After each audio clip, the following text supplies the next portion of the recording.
The new version of the Sirko-S1, all bodies that were produced after the 23rd year, will have these kinds of battery compartment mounts.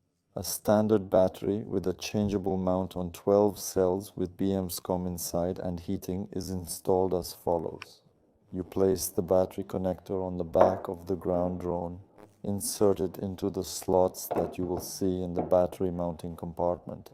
You will need to lift this pin. It is located on one side of the battery compartment only. It holds the slots of this battery in this way, which you are installing. Insert into the slots, lift the pin and push the battery into the front of the rover. Release the pin. The battery is already secured and will not go anywhere, even if the ground drone flips over. Then remove the cap and plug it into the power connector, then close the center.